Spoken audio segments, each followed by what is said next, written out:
para ser el gobernador constitucional del Estado de México. Seré el primero en exigir de mi gobierno decisiones firmes y resultados fuertes que los mexiquenses exigen. Conozco a mi Estado, sé de sus retos y desafíos, pero también sé de su gran potencial y de la fuerza de su gente. Lorenzo, Sergio, un tribunal electoral que no encontró irregularidades suficientes o irregularidades para anular una elección como la del Estado de México, esta elección que ha sido calificada por muchos como elección de Estado. Pues ahí está Alfredo del Mazo en el Congreso mexiquense, rindiendo protesta como nuevo gobernador del estado, y después en un acto en el Teatro Morelos, presentando su gabinete en una escena muy a la usanza priista, en esto que nosotros llamamos la semana pasada consumatum est. De lo que esto significa, hablemos esta mañana, porque también entendemos que es parte de lo que podrían ser los preámbulos, los previos, los indicios de cómo viene 2018 y un tsunami electoral que sabemos pues marcará la vida política y electoral de México en los próximos meses. ¿Cómo viste el asunto, Lorenzo, y qué significa todo esto? ¿Qué significa? Que Alfredo III asume el poder. Bueno, ahí está una de sus características. Viene de una familia que ya ha estado en el poder, que pertenece a un grupo, el Grupo del Estado de México, que es muy peculiar dentro del priismo. Es un grupo que ha crecido a la sombra de dos cosas. Como diría un colega mío, Rogelio Hernández del Colegio de México, sabiendo de antemano que no va a perder el poder, y en segundo, que su, digamos, relación más importante y a veces de la que se tiene que cuidar es del presidente en la Ciudad de México, que aunque sea parte del mismo PRI, del mismo grupo, le puede representar verdaderamente un problema. De ahí la naturaleza tan sólida de este grupo es para defenderse, según Rogelio, más del poder federal que de la oposición dentro del Estado. 9:45, ¿no? No es una situación común en otras partes, es muy propia del Estado de México. Luego, la otra situación que sale aquí a la vista es la que tú dijiste, una elección de Estado, salvo que yo me pregunto si realmente existe el Estado en México. Es una pregunta que me estoy haciendo desde hace tiempo. Probablemente no hay Estado, hay gobierno, y el Estado como tal no tiene mucho sentido. Aquí las instituciones de Estado no funcionan. Son relaciones muy peculiares, directas. Las estructuras que vigilan las elecciones, en este caso el Instituto Nacional Electoral y el Tribunal Electoral del Poder Judicial de la Federación, ya sabemos que no funcionan como estructuras de Estado, funcionan de acuerdo a lo que les pide el poder superior, al que están supeditados. En el caso del Instituto Nacional Electoral, bueno, pues a los partidos que pusieron allí a los responsables, y en el caso del tribunal también a ellos responden, no a una idea de Estado. Esa no existe, no está. Por otro lado también, y con esto termino, sí es un ensayo de lo que nos viene en el año decisivo del 2018.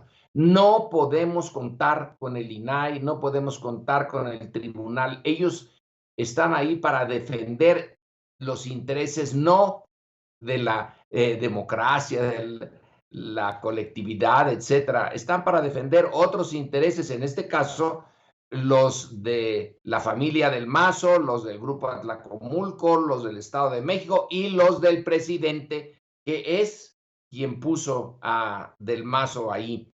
Entonces, para nosotros, esta es una lección ¿cómo le vamos a hacer si no contamos con esos órganos? Es más, esos órganos que cuestan una cantidad bárbara de dinero están para neutralizar las acciones y decisiones que vienen de la sociedad. Recordemos que, bueno, al final de cuentas, la sociedad del Estado de México hizo un esfuerzo enorme porque no fue el PRI el que sacó la mayoría de los votos, fue Morena. Pero claro, el PRI con sus aliados, los aliados de siempre, que son el PRI en otros colores, que funcionan y funcionan muy bien a veces como partidos que aparecen para dar la pluralidad a las elecciones, pero que son en el fondo parte integral del PRI. Entonces, toda esta amalgama es la que ganó. Y eso es lo que pretenden para el 2018.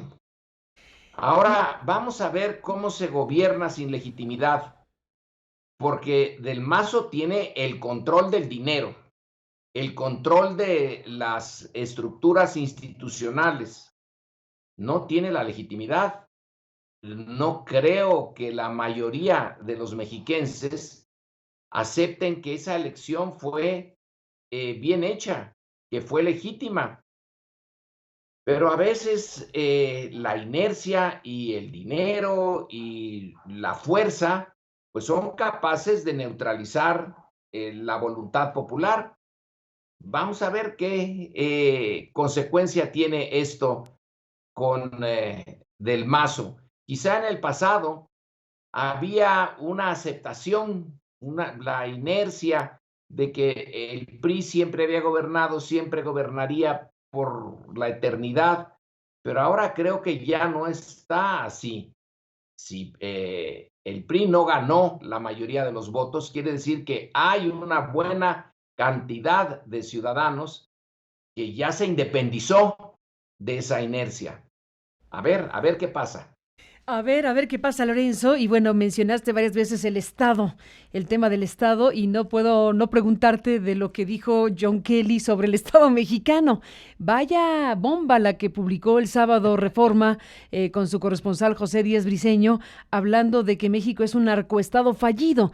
Eso sí ya es llegar al punto extremo de definición de lo que está pasando en México, en voz ni más ni menos del general Kelly, este hombre que ha llegado al equipo de Donald Trump para coordinar al gabinete y al staff, que estuvo en la cena donde Donald Trump se reunió con los líderes congresistas demócratas y que, según la información que publicó The New York Times, pues habría sido llamado por Donald Trump a la cena para que le explicara a los miembros del Congreso, a los demócratas, la necesidad de reforzar la seguridad entre México y Estados Unidos. Y ya en el camino, ve tú a saber cómo fue la conversación que llevó al punto, según las fuentes consultadas ahora por Reforma, por Díaz Briceño, pues el general Kelly llegó a plantear que México no solo estaba al borde del colapso, como dijo The New York Times, no solo le hacía recordar a la Venezuela de Hugo Chávez por la inminencia política de situaciones político-electorales, sino que México era un estado fallido, un estado un narcoestado fallido es la expresión, un narcoestado fallido, cualquier cosa que eso signifique, porque es muy potente la expresión. Estamos hablando, Lorenzo, de la mirada más cruda, más ruda que pueda tener alguien desde el ámbito gubernamental en los Estados Unidos. Y creo que no podemos pasar por alto lo que se publicó el fin de semana sobre este tema y merece sin duda tu reflexión y comentario. Lorenzo, ¿cómo lo ves? No podemos dejarlo pasar por alto. Bueno, iniciemos con esto. Un narcoestado fallido. Bueno, pues si es fallido, ya no es Estado, ya será otra cosa. Yo sí también considero que es fallido en muchos aspectos. Entonces, ya no puede funcionar como Estado, ya no puede funcionar como narcoestado. Es fallido y está cada vez más su ruta, sus acciones importantes dominadas por el narcotráfico, por el crimen organizado a su nivel más alto. Lo que el general Kelly dijo es importante porque recordemos que él desde el 2012 hasta, ya no recuerdo si es el 2014 o 2015, estuvo al frente del Comando Sur de los Estados Unidos. Esta organización que está hecha en base a la geografía norteamericana, tiene como misión detectar cuáles son los problemas que se están presentando, que pueden presentarse en la parte sur. En la parte sur es, bueno, desde luego México, el Caribe y toda América Latina. ¿Qué problemas le pueden presentar a Estados Unidos esta región? No puede presentarle un problema militar.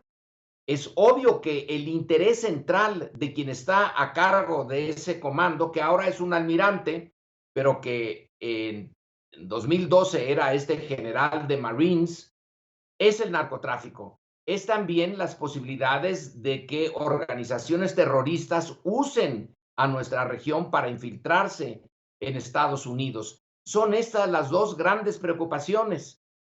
Supongo yo que el general Kelly dedicó horas, días, meses, años a tratar de entender la lógica de las organizaciones del crimen ligadas al narcotráfico. Por eso cuando Trump lo invita, no estaba, según la información que tenemos, no estaba programada su presencia, pero tenía que convencer al líder de la minoría demócrata en el Senado y a la lideresa de la minoría demócrata en la Cámara de Representantes que le apoyaran en su proyecto de la creación de la Gran Muralla. Y el general Kelly tiene esa misma idea, lo comparte, es más racional en cierto sentido que su jefe, que Trump, y lo que debió de haberles dicho ahí es que él, con su experiencia, con la cantidad de datos que debe de procesar diariamente el Comando Sur, ya califica a México de un narcoestado. Yo no sé cuando dice fallido, ¿es fallido como narcoestado o es fallido como estado? Como estado, Supongo quiso que decir. lo que quiso decir Sí. es que es fallido como estado. Sí. Tristemente y sí. Lo de compararlo con Venezuela no deja de tener su ironía. Carmen, quienes usaron el miedo en para ganar una elección en el 2006 y en cierto sentido quedó ese resabio en el 2012, decían que México podía convertirse en Venezuela si se daba el caso de que Andrés Manuel llegara al poder. Pero lo que Kelly nos está diciendo es que no fue Andrés Manuel el que venezolanizació a México, que fue el PAN y ahora el PRI. Ellos son el peligro para México. Y en ese sentido, y solo en ese sentido, concuerdo yo en lo personal con Kelly. El peligro para México es lo que tenemos ahora. Y claro que sus instituciones ya no responden a la idea de un Estado, al menos en teoría. Esto es un desastre disfrazado de Estado. Lo usa Kelly, lo usa Trump para decirle a los demócratas, tienen que darme el dinero para hacer el gran muro. En otra época, en la época de la Guerra Fría, Carmen, quizá hubieran dicho, tenemos que sacar al gobierno mexicano adelante, tenemos que darle apoyo al gobierno mexicano, tenemos que decir que es un gran gobierno, aunque no lo sea, y que tiene un proyecto democrático y todo lo necesario para no desestabilizarlo. Lo que hace ahora Kelly es ayudar a desestabilizar lo que ya está desestabilizado. Simplemente le retira la confianza. Ya no vale la pena meterse realmente en las entrañas de México. Ahora lo que nos queda es hacer un gran muro, aislarnos, ponerlo del otro lado y que la suerte los acompañe.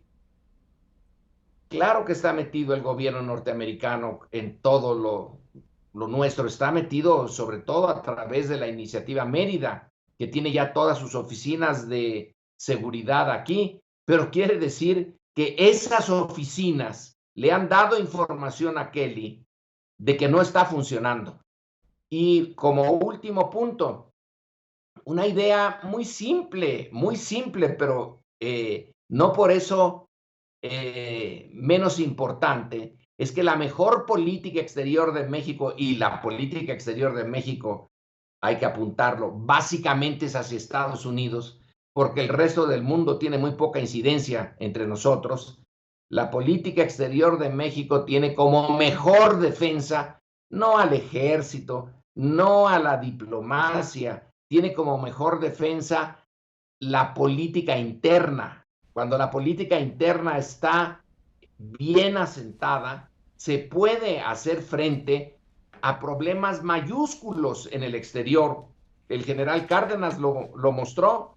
Se pudo llevar a cabo algo impensable antes o después, que es defender el petróleo de los intereses de las grandes empresas, porque tenía una sólida base local, nacional, interna. Si no se tiene esa base, y ahora no se tiene, véanse nada más las encuestas, ya sean las nacionales o la del Pew Research Center de Estados Unidos, ¿cuál es el apoyo que tiene Peña Nieto? Pues es poquísimo. ¿En qué instituciones confían los mexicanos? No hay ninguna institución en la que se confíe de una manera total. Las que mejor librados salen es el ejército. Bueno, vaya situación la mexicana. Hay que volver a repensar lo de Kelly, porque él lo dijo no para la prensa, no. es una filtración. Se lo dijo a los demócratas en corto. Cuidado con México, ya se nos fue, casi lo dice Kelly. Entonces hay que construir dijo, una defensa, refiriéndose al muro, sustantiva, con músculo, dijo, para alentarlos a que den el dinero. ¿Y qué fue el resultado de la reunión?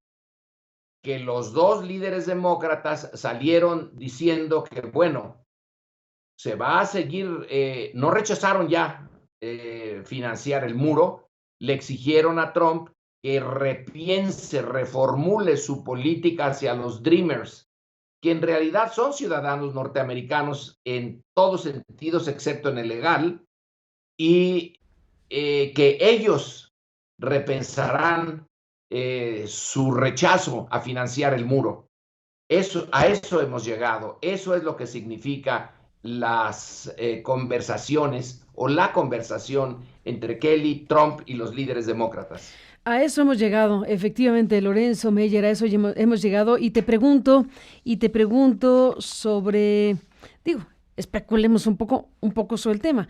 ¿Qué podríamos imaginar que el gobierno de Donald Trump o que un gobierno de Donald Trump pudiera imaginar o pensar o incluso hacer frente a ese diagnóstico que debe ser compartido entre Kelly y Donald Trump? Dudo mucho que el general Kelly haya dicho tal cosa frente a los demócratas sin haber medianamente estar en sintonía con su jefe, el presidente.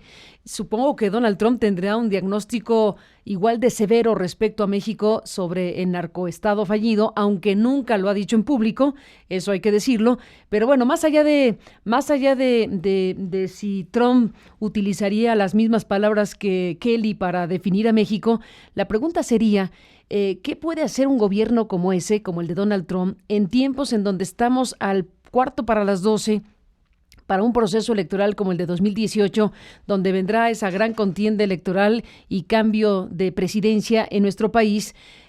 Al final, el muro es la respuesta que han dado, la más simple, la más absurda, la más idiota, si quieres, para cerrarle la puerta a ese narcoestado fallido, pero al final de cuentas eso ellos mismos saben que ni es la solución ni es la salida, y tienen de vecino a un país al que consideran narcoestado fallido.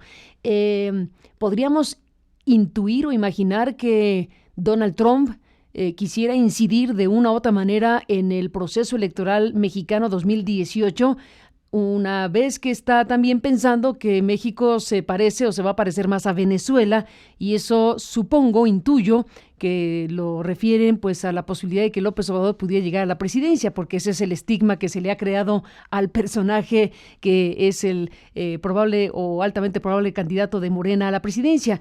Así que con ese conjunto de cosas, la pregunta sería, con ese diagnóstico, con esa vecindad México-Estados Unidos y con la importancia del caso que podría tener para los estadounidenses, ¿crees que se van a quedar cruzados de brazos o a lo mejor se les ocurre intervenir de alguna manera?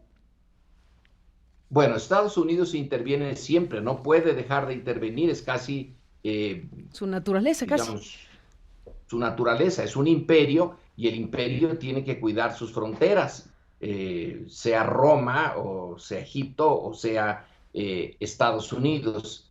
Lo que no podemos estar seguros es de que sea tan simple su respuesta. Bueno, Trump es muy simple, Pues pero tan simple como un muro. lo que queda del Estado norteamericano, yo creo que ahí sí hay un Estado y ahí sí queda algo, está en un callejón sin una salida fácil. Por tu pregunta, Carmen, casi intuyo, entonces van a lanzar todo su peso para que López Obrador no llegue, porque, bueno, es Chávez vuelto a nacer. Pero lo que el general Kelly dijo puede interpretarse de otra manera. Insisto, la venezolanización de México ya está y no es producto de López Obrador, es producto de esta irresponsabilidad panista, priista. Entonces, si intervienen, supongo que lo que se está insinuando es que van a intervenir en contra de López Obrador. Pero ¿cuál es la alternativa? La alternativa es el Estado fallido. Lo que no es López Obrador es o el PRI, Mondo y Lirondo, es del Mazo, por ejemplo, pues ahí lo que puede alguien más o menos inteligente y que conoce ya las entrañas de esta relación como Kelly, es decir, es más de lo mismo, va a continuar la degradación política, social de México. El crimen organizado va a seguir, la irresponsabilidad está rodeada de una enorme corrupción, que eso es lo que quiere decir Kelly. La corrupción, son líderes corruptos. ¿El PRI ofrece algo distinto? Y luego está esta coalición de PAN, PRD, Movimiento Ciudadano.